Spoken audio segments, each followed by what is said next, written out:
Starting and scaling a company to 1 million in revenue is difficult. Taking it to 10 million is even more challenging. Today's guest managed to hit 40 million in revenue, and he's going to tell us how.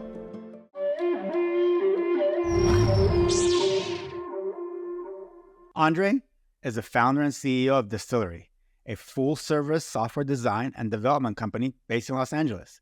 Within 5 years of starting his career in tech at the age of 19, Andrey had established his first company, which was eventually sold to a Fortune 500 company. Recently, Andrey was named by Inc. magazine as one of the 25 inspiring entrepreneurs to watch. Welcome, Andrey. Welcome. Thank you so much, Arjun. Thank you, Mike. It's great to be on your podcast. No, it's great to have you. And just learned that you're streaming live from Mexico right now for us from your Mexico City office. So that's wonderful. I just wanted to kind of start more kind of going back. You know, you said you started your career in tech at 19 and obviously very soon started your first company, which is obviously very impressive. What inspired you to dive into entrepreneurship at such a young age?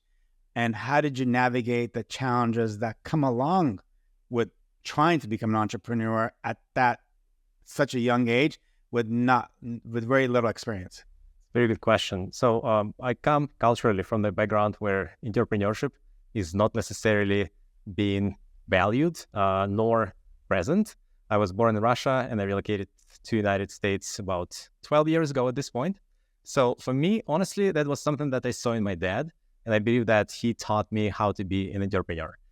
From the very early age, I was selling fishing supplies on a local market. So if you ask me about pretty much anything about the hooks, the sizes of the lines, etc., I'm still, I have this vividly in my memory, and I will still be able to give you a good sales speech regarding that. But following the steps of my dad was the kind of the nature for me. I went to the university that was highly technical. It was Radio Technic University in Russia. So you may imagine that a lot of people there were just, I want to be a coder, I want to be a programmer, I want to be a software developer. I think I was just different. Having dad looking at him when I was growing up and actually participated with him in his activities brought me to where I am right now. And for the challenges, I think just starting early, you don't get the credit. You don't, you have to earn your stripes. I will tell you one funny story. When I was starting my company, I bought glasses. It's not prescription glasses. They were actually like empty glasses just to look a little bit older. Now, if you look at me right now, obviously I don't fit these glasses anymore. The hair is gone. But at the age of 19, 20, 22, you could see pictures of me wearing glasses where in reality, I never needed them. Now we buy hats instead. Oh, yeah. So for you then, obviously having your dad, kind of, I guess, foster some of that sort of entrepreneurial mindset, was there any question for you that you would go down that route? Had you thought about going any route that might take you into, typical 9 to 5 or that way? Or were you like entrepreneur no matter what, here I come? So as a matter of fact, I did work 9 to 5 job. I would call it actually 9 to 9 sometimes, 12 hours straight. I enjoyed it. I loved it because that was bringing me to my lifetime dream, which was, as a matter of fact, relocating to the United States. I'm one of those, young minds. I was back in the days where it's like, I don't want to live in my city. I actually don't want to even live in Moscow, which is the capital. I would like to go to United States. As a matter of fact, my original dream was New York, and I started to explore how can I be there legally, of course. So that required building a company back where I was born, building some sizable business and the operations here in the United States, and then relocating myself as executive multinational transferee to United States. So I can go back to 15 years ago and actually backtrack of why the decisions were made, how they were made, that brought me to the place where I am right now. So entrepreneurship has always been on my mind, but working 9 to 5, 9 to 9 was still part of my career, part of my history, and brought me some good organizational skills that are, I believe, important for every single entrepreneur. Was that a big piece though? When people talk about their why and their purpose, did you see that as that pathway to be able to become, because you said you are a U.S. citizen at this point? Is that how's that work? Yeah. So is that a criteria you saw as a way to be able to come in and do it, or was it just an additional benefit? It was a criteria, honestly. It was always like the main reason to go. And I'll tell a little bit about the job that I had in the past. It was actually software development.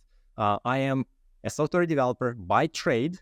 I was educated to be a developer. I became Microsoft SQL Server certified database administrator, database designer, and that's how the company, my own company has started, because we started doing the database work. So I used this 9-to-9 job as a stepping stone to get to my entrepreneurship career, because otherwise it would be a little bit challenging to start something where you don't really know how to do things. So for me, I knew the basics. I knew how to provide services. What I didn't know is how to do business. That was a very steep learning curve. When you look at your previous customers that you've been working for, and you understand, all right, I'll use numbers liberally, but let's say that the price per hour is $150. It's like, okay, if I start my business, I can charge $150 per hour, no questions asked. Well, I was wrong in 95% of the cases, because what goes into this price, it's actually a lot of sales, marketing. You have to have operations. You have to have people on the ground talking to clients. You have to have your own, account payables, account receivables. So this number was ultimately, in the first few years when I started my career, was not even achievable. But knowing how to deliver services, know how to the actual technology was immensely helpful, because me being on all the technical conversations originally when the company just started, you wear many hats. You're CEO, CTO, Chief Technology Officer, Chief Information Officer, and I felt like I was filling all these roles at least okay. In your 9-to-9, were you deliberately thinking, here are the things that I need to learn, which would then help me launch my company at some point? Or that's not how you were thinking? You just let it go as without any strategy?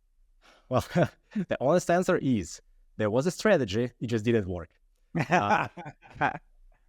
So my understanding of how to run business, how to figure out all the right steps ultimately has proven to be wrong, and I made so many mistakes that I wish I had not made.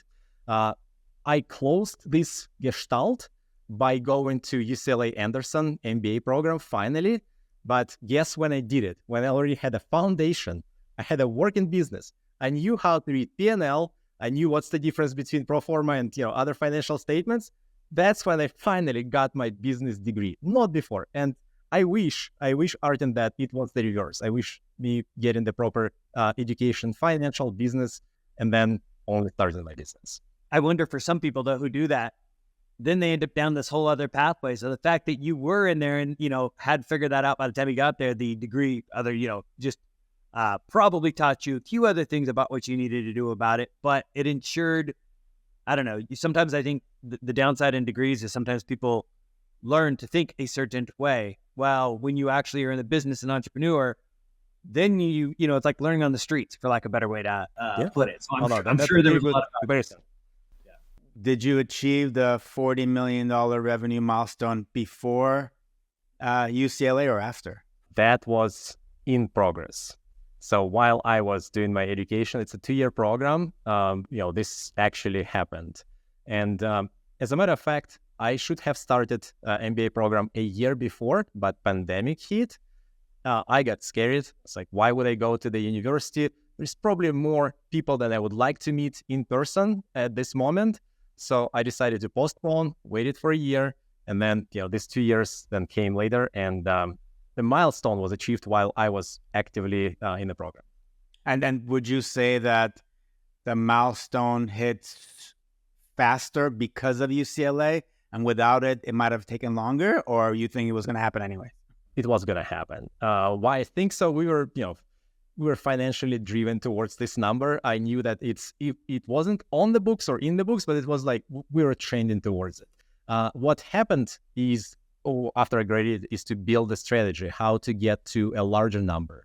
What does it look like? What things I need to put in order? And, even going to some courses like board meetings and building this executive presence, that actually helped me to put together my very first fiduciary board of directors, which I did not have prior to joining UCLA program. Got it. And I know we'll talk about what strategies you're using today, but what strategies did you use to get to the 40 million revenue milestone? So 3 things, and I'll start with the easier one. Know what you do and do it. Meaning, say no to anything else. And I'll tell you about the nature of the business for Distillery. We provide nearshore Latin American-based engineers to US-based companies, and we do it very well. A-talent, super smart, AI-enabled engineers working for US-based businesses. Now, there is plenty of other options that you can do. You can invest in other startups. You can do, some crazy technologies should you want to. But knowing and sticking to the core of your business, that is very important. And trust me, the reason why I'm so confident speaking about this piece of strategy, because I've done left and right. I've done pretty much everything that I should not have done, invested where we didn't need to be at all as a company, and said yes too many times, where the obvious answer should have been no. So sticking to what we know and doing this and kind of staying on the course. Sometimes it does eliminate some very lucrative opportunities, but honestly speaking, when you speak about the rate of startup success, it is far less than 100%. It is actually less than 50%. So ultimately, it's easier and more beneficial to go to Las Vegas, place some bets on a relay. You actually have better chances to get your money back. So that's number one. Number 2 is, I mentioned this, but building the executive team, not making sure that this is not just Andrey's show, Andrey's company, but having a solid executive team in place. And in addition, building the board of directors. So I personally have an oversight, even if I'm the majority shareholder of the business. I want to report someone. I want to be on my toes every single day and making sure that we continue scale and operate as a real growing business. For me, the board edition was just one of the most traumatic events in my life, because as an entrepreneur, you're calling the shots. Like, we're going to do this, we're going to do that. Now there is someone else who is verifying your decisions, saying no to you sometimes, providing some guidance, advice, recommendation. So it took me a little bit of adjustment over the course of the last year when we started doing the board meetings. But I think that this is the best thing that happened with us. And our board is reasonably small because the company is not that big enough and we're not publicly traded, but super smart people. Very, very, very intelligent. Each of them is much smarter than I am, at least in their specific field. I have the third one, strategy-wise. We had a history of me building the company back in Russia before I relocated. But then I decided that we need to be closer to our clients. So I came to the United States to be on the ground. We built the sales team to be on the ground. We built client partnership team to be on the ground, talk to our clients every single day. Now, the last step was, let's bring developers also closer to, walking these corridors. And while our engineers are all in Latin America, they're in the same time zone. They're in Mexico, they're in Argentina, we have office in Peru. And this is very important because when you work together in the same time zone, 3 p.m., 4 p.m., 5 p.m., you can ask the same question. There is no difference. There is no difference with engineer who is sitting in Mexico versus someone who is sitting in Sacramento, because they're all in the same time zone together. I think that's the third part of the strategy of relocating the delivery centers to be most convenient for our clients, because in our world, speed a lot of times is number one priority. So 3 steps. Interesting. I have to ask on the board member side of it, how did you go about selecting who that was going to be? Selection was difficult, but the start was asking the network. making sure that I personally know where my weaknesses are and where I don't need to cover. And again, transparency is the key. My weakness is sales, revenue. I always want more. Every company does. It's not just me. I'm not greedy. And then second, operations, making sure that we have someone who has spent their life in operations, working in bigger companies, who have been where I am, where I want to be. Going to that work has proven to be half beneficial, meaning that we did hire one board member. Then expanding the Rolodex and literally asking, going through LinkedIn and seeing the company that I believe is doing extremely well, reaching out to their executive C-level person and saying, look, this is my business. This is what I want to do. I need help. Would you want? And I've got many no's. I got so many people just saying, I might not be the right fit. This is not for me, you guys. And we're not startup, by the way. We're not growing 10 folds every year. We're service business. It's quite linear.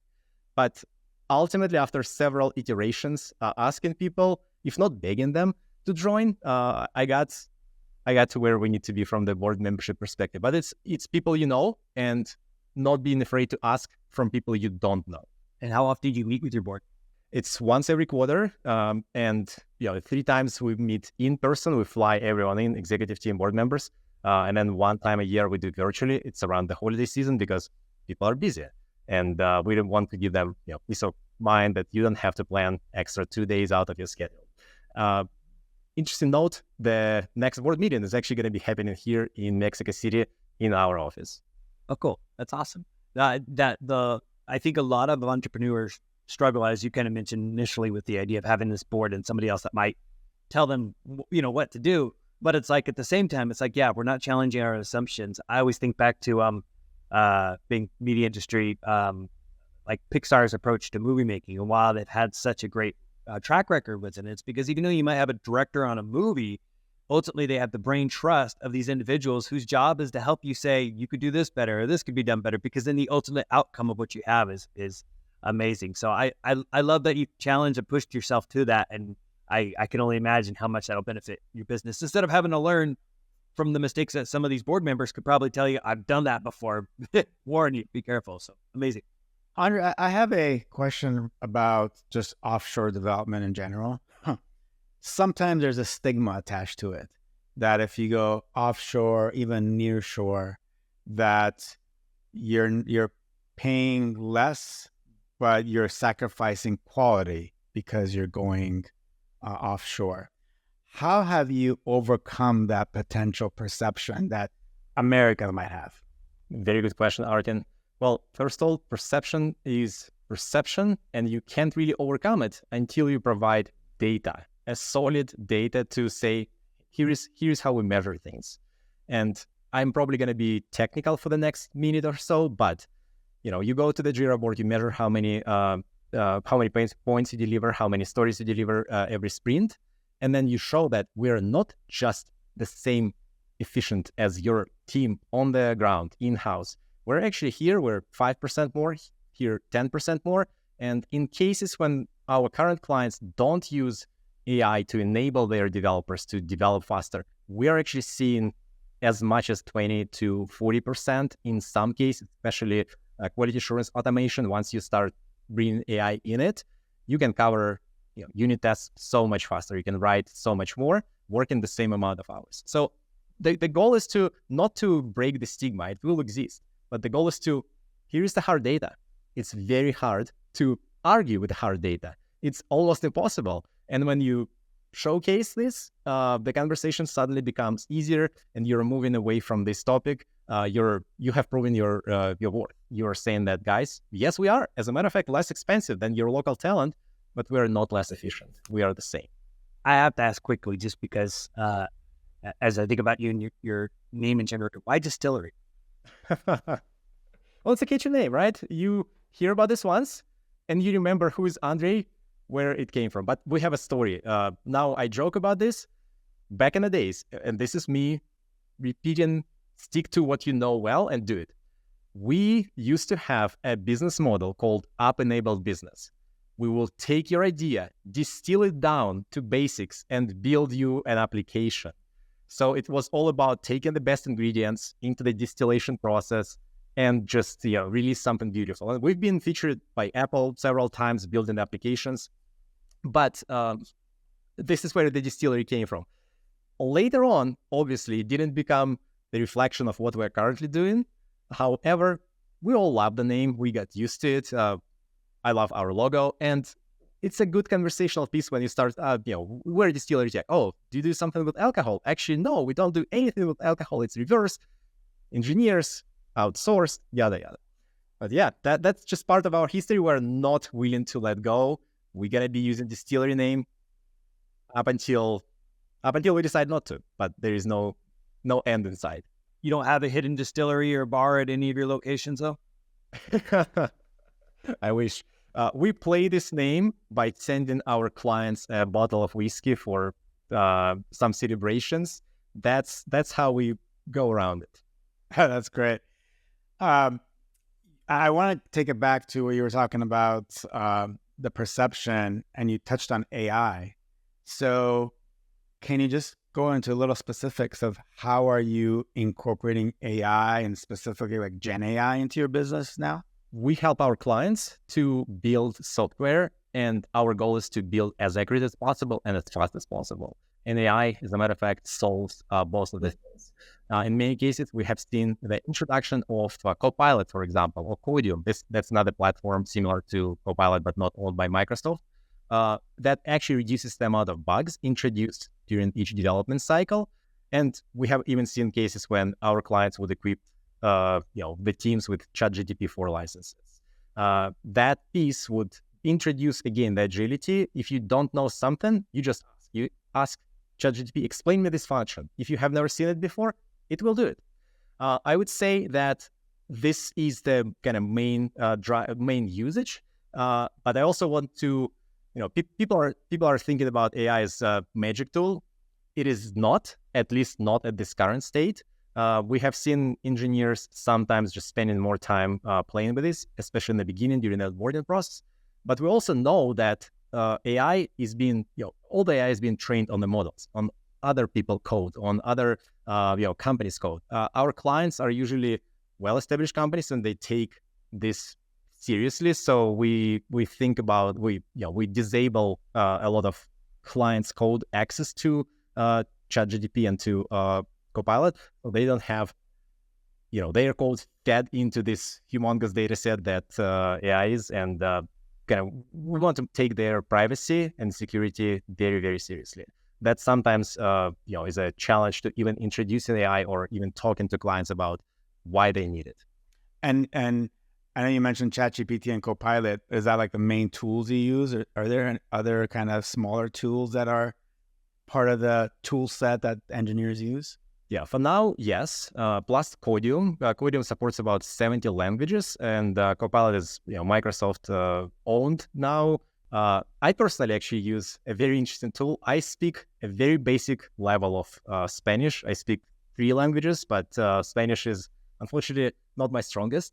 So what I do, I record the video, I upload this to this tool, and it just basically gives me back my recording with my lips synced to a perfectly Spanish pronunciation that some people complimented me, not knowing that actually wasn't Andrey. Okay, I know like 11 Labs, I think it's 11 Labs, and some others are doing some really crazy stuff, like when it comes to voices, and even how people are starting to sell their voice likeness or their vocals so that somebody else can then turn that into it, everything. But yeah, whatever you're using, that sounds good. If nothing else, I might just try to play jokes and impress my friends who live overseas, when I suddenly start speaking that language. So, the implications I could see, even when it comes to, I don't know if you're using this way, but where companies that are creating software that has the needs for instructions and use case around the world, it's like to be able to create those videos and stuff like that for everybody kind of on the fly with the same person is pretty incredible. Obviously, your teams are using Gen AI, but are you providing AI and Gen AI services to clients yet, or is that still too early? We call it AI-enabled development, meaning that we're not developing the new model of video recognition, for example, for our clients, but we deliver engineers who know how to use pretty much any tool and that helps them to be more efficient. To actually build AI models, you have to do this. You have to just focus on this one. And I'm not afraid to say this, that might not ever be our core strengths. However, we are using AI, we're training our developers, and I keep using this word, but it's AI-enabled development. That's the service that we provide to our clients. Got it. All right, let's take it back to the company and where you see it going. I know you have ambitions to hit 100 million in revenue. So how do you go from 40 to 100? I mean, that's not a small, getting to 40 is no small feat, but 100, you're like playing in the big leagues now. Getting to 1 million for most businesses is... Yeah, exactly. So how do you see you guys achieving that number? Very good question. So number one, let me comment on $1 million business. I believe that this is something that you can build yourself or maybe with a small group of friends. Doable. 10 is where, in my perspective, the glass ceiling is for businesses. It becomes sort of impossible to build the $10 million business with your friends and not hiring any outside talent, not bringing someone in the company, which we were lingering around $10 million for 2 years. So I know exactly what it is and know exactly how to break into this. The goal is to set up this model moving forward by saying, what am I missing? I'm missing scalability in myself. Great. Let's bring the management team. I'm missing the scalability on the finance side. Let's bring the strong finance partner, credit line, etc. So whenever we need money, we go and we expand. We use this wisely to grow. Board of directors. I started with advisory boards, as a matter of fact, just people advising what to do, and we were meeting also on a quarterly basis. It turned into full-time fiduciary board of directors that are people who have been where I want to be, and them giving the guidance and advice. But the path to 100 still needs to be walked. In my purview, now I need to identify, well, what else we need to do, where is the weakness, and eliminate it. I believe that another milestone that we need to hit is lingering around $50 to $75 million. That's another glass ceiling that you need to overcome. And that's where you or I will need to think about how do we build a machine, an operation that simply doesn't fail, a service that provides the same highest level of satisfaction for all our clients, no matter what the client is, no matter what the industry is. And that's, again, as a growing business, it's always a pain. You want to make sure that you hire the best people, thus you lower the speed of hiring. Do we want to allow us to get B players or C players in the team? I would rather not. I would not allow it while I'm here in my CEO seat. So it needs to be walked. I wish I had the answer, the exact answer. I do this, I do that, 3 things, and we're on to $100 million mark tomorrow. No, but I know the weaknesses that we need to make, that we need to overcome. I know the steps that we need to walk to get to $100 million. And by the way, I just want to comment on the $100 million number, because a lot of people just use it very liberally, saying $100 million revenue, etc. Like, okay, the business can be $5 million revenue startup worth $100 million. Service businesses usually are being based on the multiple of EBITDA. So for us to be a $100 million business from the valuation perspective, we actually don't need to be a $100 million revenue business. We can stop less. We can stop quite below this number. So I think my motivation is to get to at least $100 valuation very, very soon, and then walk the path to $100 revenue, bring the valuation even higher. And that's a great clarification, because it's true. If people, you toss those numbers around, it all depends on how you look at it, and especially because certain companies have higher multiples too. When you look at those, the software can be, one of those. I'm curious, as you mentioned the piece about how obviously hiring great people, is a key thing, and this may come across the wrong way, but what I will say is, and not to say that when we were at Disney didn't hire great people, but I will say when I was at Netflix, like, they were laser focused on only hiring like the best people, and they had this process and way that they did that. And great people are known to get results that are usually 400 to 500 times, or 4 to 5 times greater than the average individual. So there's a huge benefit there, and especially if you enable them to think for themselves and get out of their way to this degree. But at the same time, as you said, when you're also building that machine, there's this fine balance between letting people go and, determining how you're still ensuring that quality and other things don't suffer if everybody's running and that you don't have multiple processes. So how are you thinking about that at this phase? Are you looking to introduce other groups whose role is to focus on that, or are you just making really clear measurables or goals for these individuals so that they don't fly too crazy? Like how are you approaching it? Because I saw the upside and the downside at Netflix to some of the it's not a can of worms, Mike, but let me comment first on A talent hiring A talent. When we launched the office here in Mexico, we first brought engineers from Russia, absolutely amazing people, super smart, and we let them hire the team here first, because they wouldn't hire someone who is or okay. They would hire peers to themselves, and then they were gone. Now, this kind of, the core continues to build itself, and I'm a strong believer in it.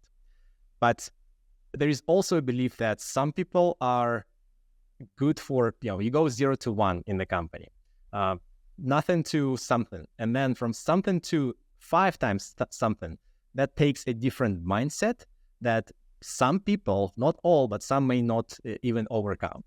I will touch a very dangerous subject that at some point, it might be me who says, all right, if we ever hit $100 million, and we will, maybe I will take the board seat, will step back, and will hire someone else who will do a better job than I can in scaling companies. Why? Because this is the biggest company I ever worked for. Every day I come to work, that's another biggest company that I ever worked, if we grow it. And hopefully tomorrow and 2 weeks from now, it will be still the biggest company I ever worked for every single day.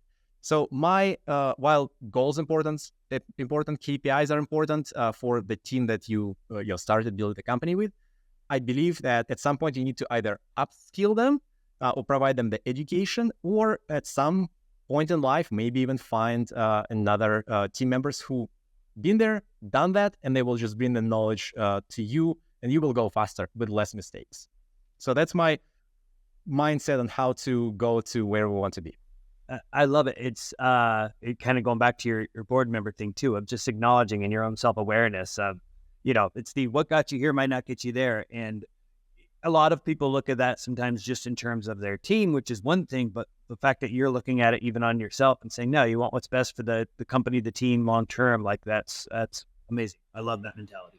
Andrey, you've obviously made this big leap going from, first of all, 9 to 9 and being the developer and software engineer by trade to now a CEO and a leader of, how big is the company now? How many people? We have about 400 people.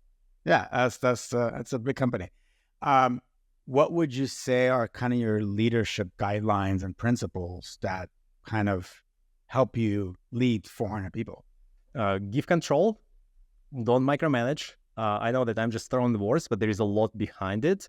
I used to be a micromanagement, am potentially still falling sometimes in this category, but trying my best every single day to, if you hire someone who is smart, and they should be smarter than you are in the specific field, finance, sales, operations, trust them, give them responsibilities, but also don't forget to give them abilities. And now that's how I operate, meaning that I would like to be informed, but I don't want to tell you what to do.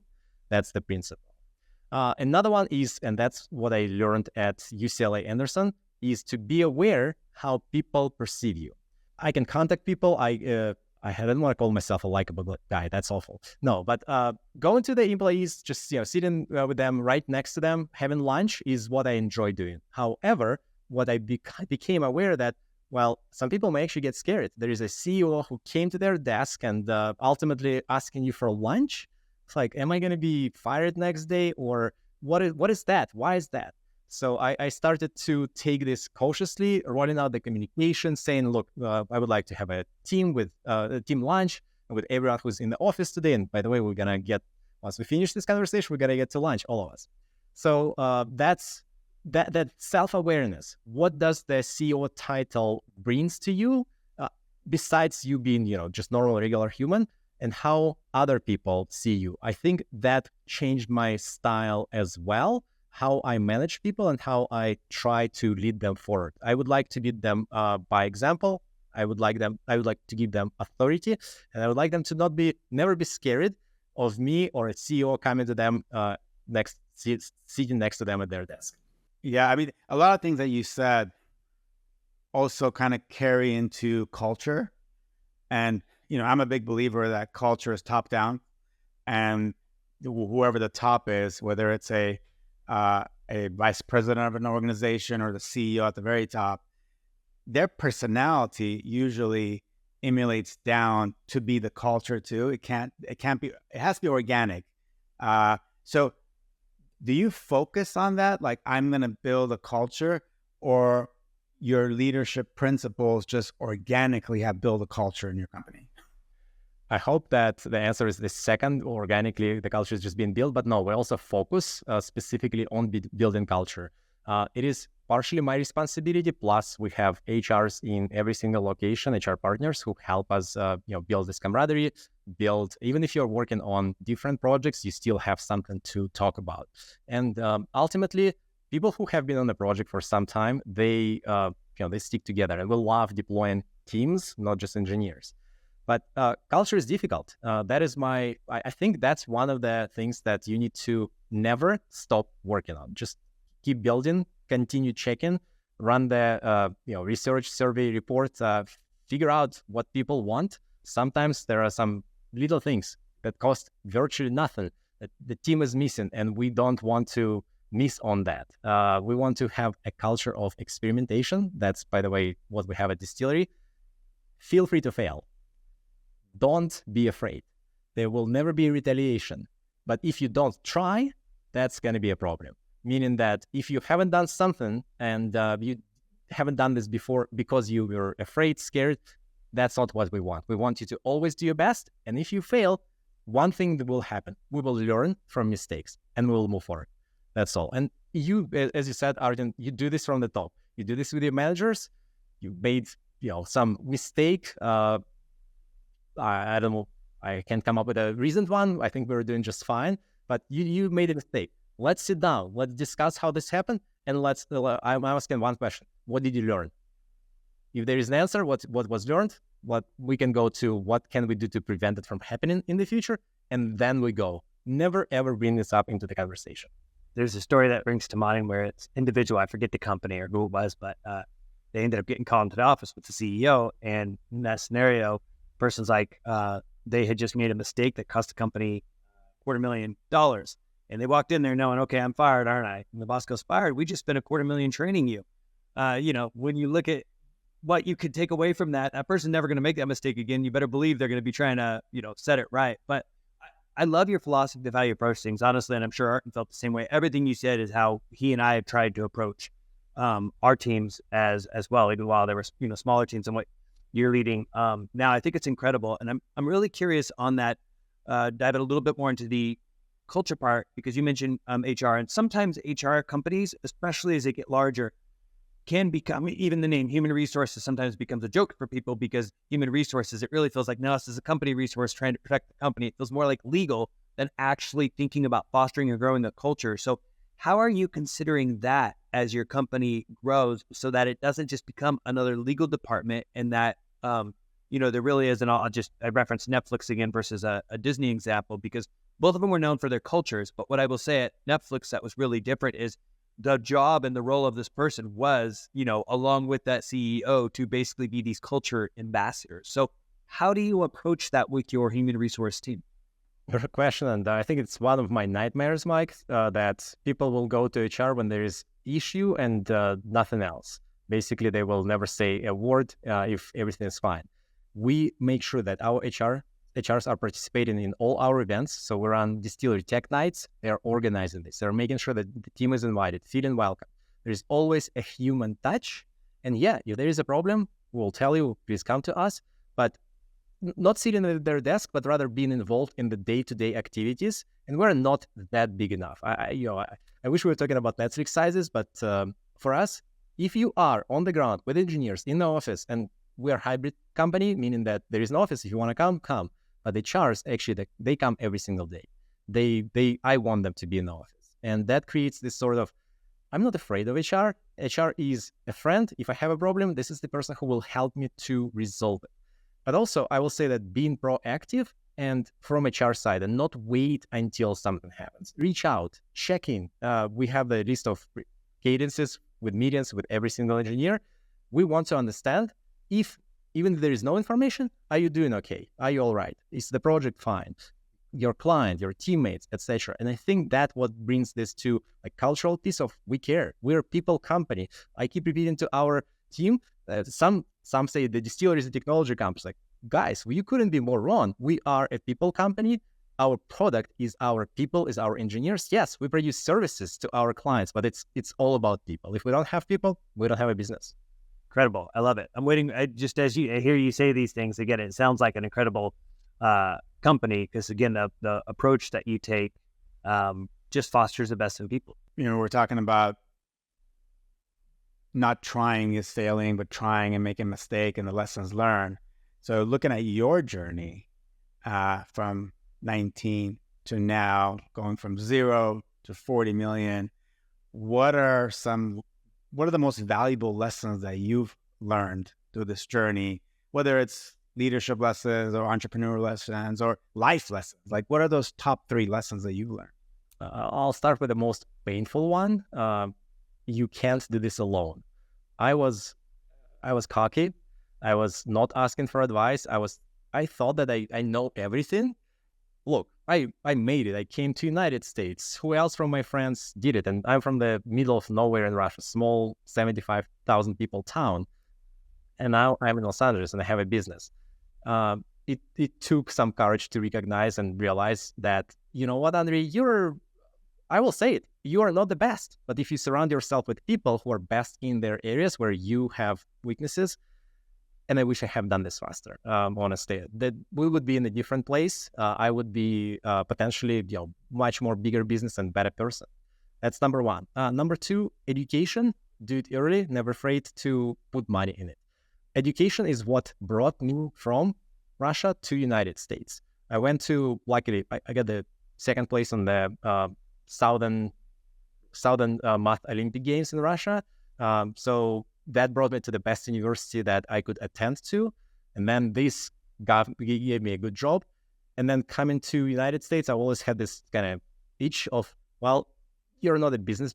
I identify myself as an entrepreneur, but you're not a business person. You don't have this regalia. You don't have this, check mark or LinkedIn thing where you say attended. So I did 1 year of Stanford virtually, which gave me a little bit of courage. And then I went to UCLA. I wish I started UCLA 5 years before I actually did it. I wish I went to Stanford the moment I landed in the United States. For whatever reason, I waited for several years. So education, get it early. It will pay back. It always will. Don't be afraid to spend money.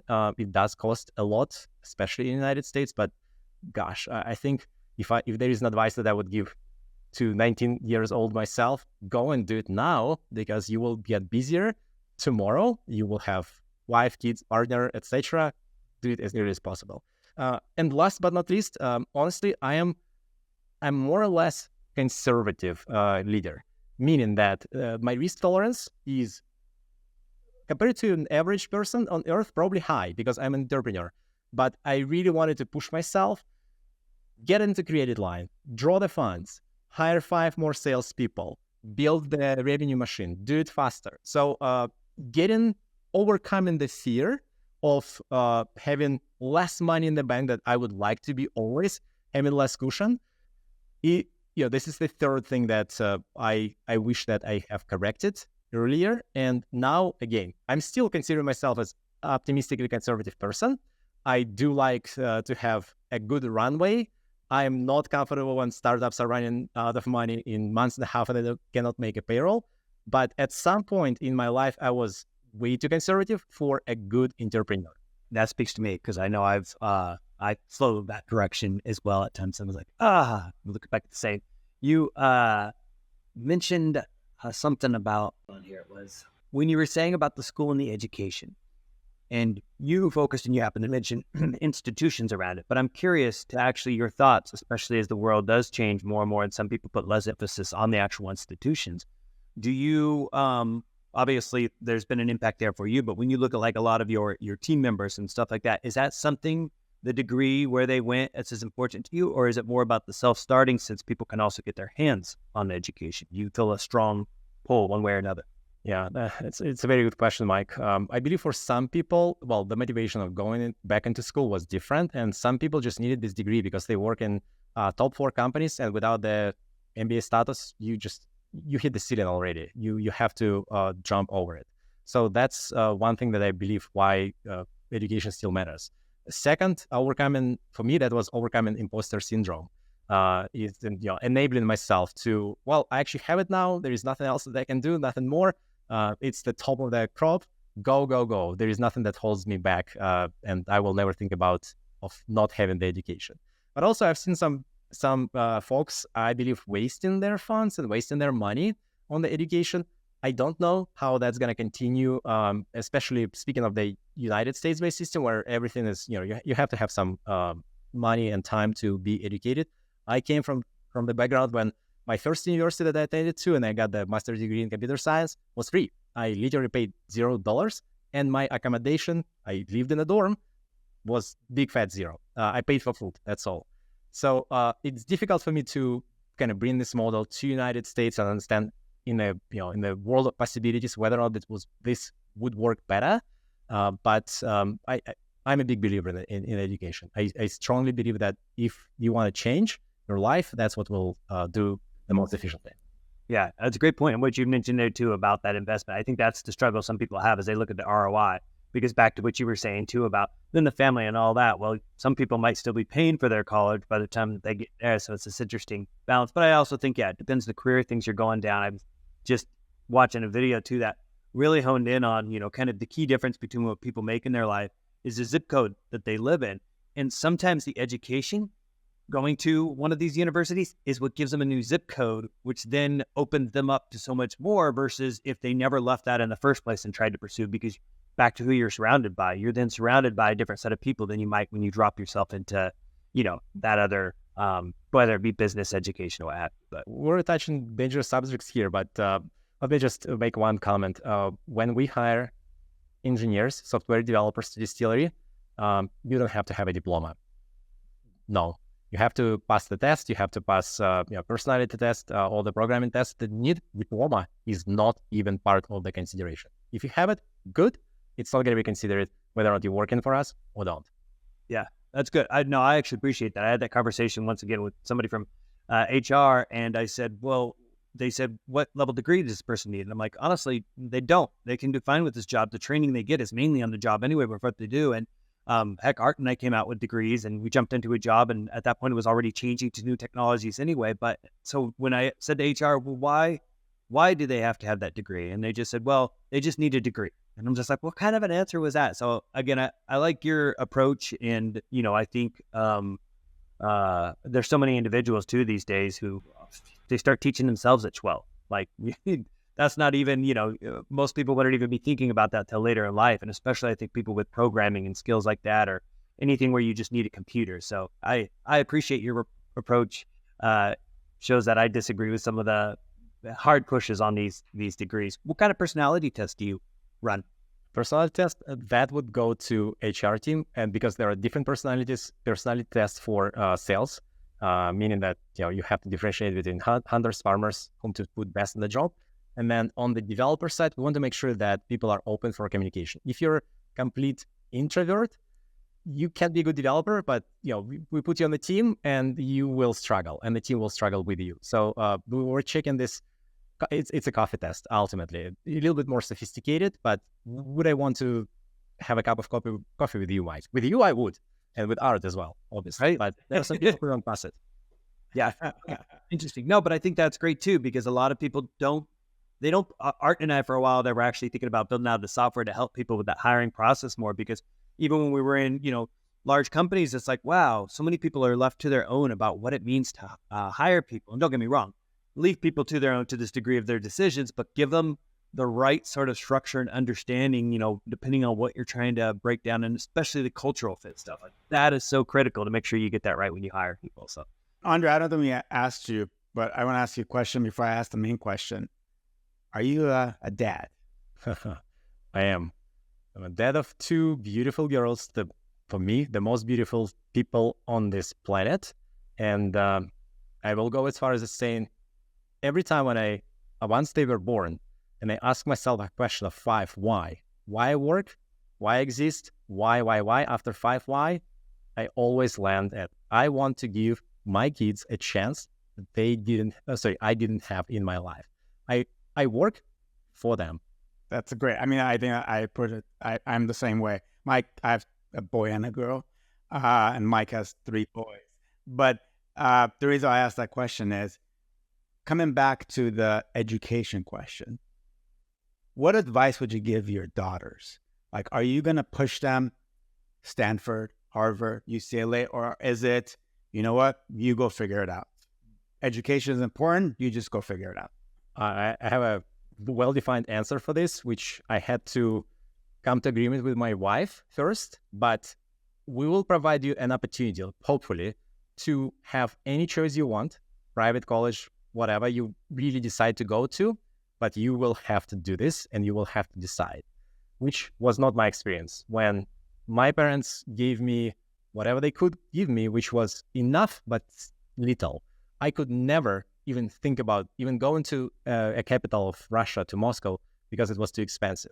I could have never gone to United States because it was out of the level of affordability, completely just undiscussable. What I want my kids is, if they want to go to London, East Coast, or just stay here and go follow their dad's path and become a Bruin, this is going to be their decision. My goal is to enable them and provide the choice. I love it. For me with my boys too, it's very similar approach. While I'll admit that because I had come from, working most of my life 9 to 5 or 9 to 9 or what I call it, I do want to make sure I do a better job than, I mean this with all due respect to my parents, but of making sure that they're introduced more to entrepreneurship at this young age, kind of like what you said you had experienced, because that's not something that I had had as much. And I think just being exposed to it takes away some of that fear and edge, because you know what's possible, so that by the time they hit that decision, they could then really make the right decision for their future. We'll see, though. Parenting can also be considered a big experiment, but My older daughter, I work from home most of the time until I travel and visit our locations, our offices, but she wants to be a manager. And when I asked her, well, what is the manager? Well, I want to be like my dad, talk to people. Right? First, She already have chosen her career. yeah, that's great. Andre, to kind of wrap this up, what advice would you have for your 19, going back, if you were 19 and anybody that's kind of you now, what advice would you have for them? Follow your dream. Don't be afraid. You will experience setbacks, and they are only setbacks. They should not discourage you from continuing what you strongly believe in. That's a great answer. Great answer. How can people find you? LinkedIn. I live and breathe LinkedIn. So if anyone wants to connect, Andrey Kudievskiy, that's a difficult last name, but I'm the only one on LinkedIn with this last name. So in a way, that makes it easier. We'll make sure to link it when the episode releases. So again, Andrey, thank you so much for joining us today. This has been fascinating, insightful, and a little bit validating, I would say, for me, probably Mike too, because a lot of things you said, we believe in too. So we're like, wow, there's others that, have the same mindset. So we appreciate that. And for, whoever's watching and listening, if you have a question for Andrey or any comment, don't be hesitant, drop it down below and we'll get an answer for you. Again, thanks again. We'll see you in the next one. Fantastic. Thank you so much, Arjun. Thank you, Mike. Really appreciate the time.